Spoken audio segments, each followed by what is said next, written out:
مساجي بار واستابين سنيف برا ونمو مسيان جالتن وستأي نمس جبتن وستأي نمني كم يجوا سني بريس يو إلالوهم فيني أسمع رتلالتني شلون متمي لالتني بري هم سادو بفتني واهم دايو لالتني يرو أبان سوني مهم بيكو إني جنا الرجال تواستاب مرنجل لسني هنجد كونغرو وام با ينا مجمع ماتشيس شمرن كينيا في هدو في يدا وانتكون كنافو أنسوت معني سينا غرسيسا كتانا فانا بوا وريم موتو كتوك ورا إنجل تجرا بتني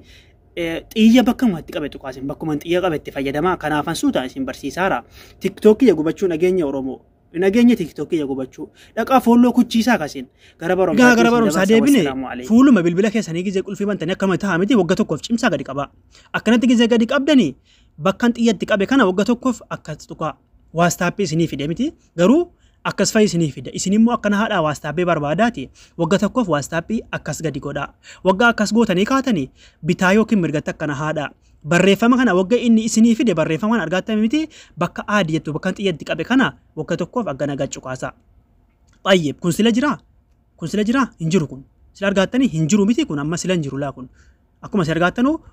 bakki WhatsApp jedhu kun bakki message hinjirre agarsiisu kun yoonta masara deemaaru kun hinjiru message fakkeenyaaf kana xiqqeeffachuudhaaf akkana hokka tokkoof harkaan cibsa gadi qabaati bakka xiyya kana akkan gadi qabata xiqqeeffadha argaatan miti akkana xiqqeeffadha maaliif yeroo hunda asirra taa'a kun tayyib akkanatti wagguma tokko tuqaa dhiisaa yoo feetani akkasa gadi qabadhaati ol harkifadhaa sa taa'u message WhatsApp dha message kam yoo isinii barraa asirratti dhufa dura asirratti dhufa angaruu WhatsApp banadhe jennaan nadide WhatsApp banadhe WhatsApp lama isin agarsiisu jennaan tokko sa'olii isin argaatan kana lammaffaa immoo isa kana WhatsAppin kiyya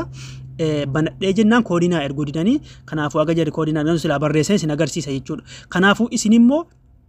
akkuma argaatan kuyya kuno bakkuma xiyyatti qabe kana WhatsAppin kiyya akkasitti jira jechuudha message kam yoo isinii dhufe asirratti agartani asirratti dhufa jechuudha bakka kanatti dhufa bakka isin argaatan kanatti Oromoo isiniif gala jedhe yaabla bakka kanatti dhufa laa kunoo messageen asumarratti dubbifattanii dhiiftan akkana olaatanii keessaa dubbifattanii dhiiftan isiniif gala jedhe yaada yoo isiniin gala deebi'aa gaafadhaa wassalaamu alaykum